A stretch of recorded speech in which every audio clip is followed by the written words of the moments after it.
94 years ago, a Norwegian boat captain named Gerhard Folgero steered a small sailing vessel under the aerial lift bridge into the Duluth harbour, marking the end of a remarkable journey that replicated the voyage of legendary Viking explorer Leif Erikson to North America.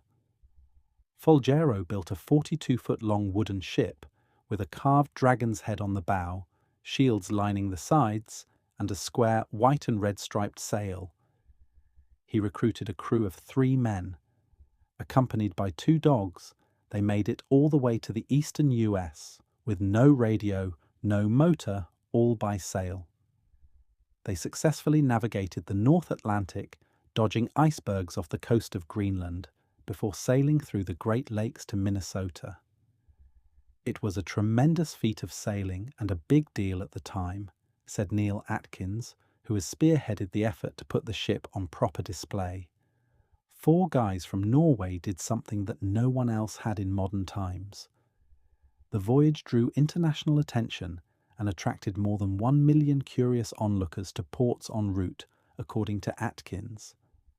By 1980, the ship was in such poor condition that it was even considered that the ship be burned in the traditional Viking manner of putting a ship to rest. The Leif Erikson was purchased and donated to the city of Duluth on behalf of Bert Enger and his late business partner Emil Olsen, with the understanding that it would be properly maintained and placed on permanent public display. But the ship fell into disrepair until 1985, when a group of local volunteers organised under the SOS name, short for Save Our Ship, undertook its restoration at a cost of more than $200,000. Boat builders began the actual rebuilding of the ship in 1991. It was so rotted out, the centre section, you could walk underneath it and stand up and put half your body inside the ship through the holes in the bottom, said volunteer Dwight Nelson, who worked for the City Parks Department at the time.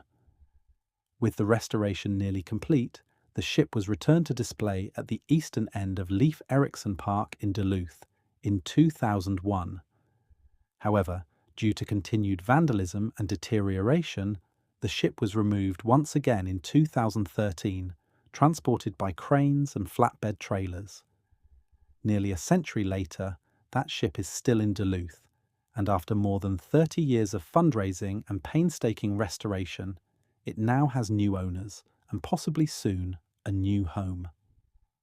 Lacking a sheltered display space that would afford the ship protection from the elements and vandalism, however, the Leif Erikson has primarily remained in private storage since 2013. In June 2021, the Duluth City Council unanimously voted to officially transfer ownership of the wooden ship to SOS, with the organisation pledging to find a suitable permanent home for the replica vessel.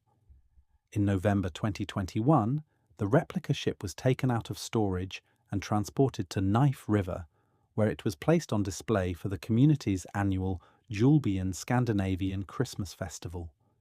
Randy Elstad, a member of both the SOS and Knife River Heritage and Cultural Centre boards, expects it will cost about $150,000 to erect a permanent shelter for the Viking replica ship, and said fundraising is already underway for a timber frame structure in hopes that it will be completed within a year's time. We do have monies in our coffer, so we can definitely start, but to hit a home run, we'll still need to do some fundraising, Elstad said. Elstad said it's unfortunate that the city of Duluth could not have retained and properly displayed the wooden replica ship, but he said volunteer SOS members rose to the challenge when needed. Things just slipped away, and it got to the point where if we wouldn't have stepped in, it would have probably landed in the landfill by now, because it was getting to be in that state of decay, Elstad said. The Viking ship is now located in the Knife River Heritage and Cultural Centre. The restoration will finally be finished in the summer of 2025.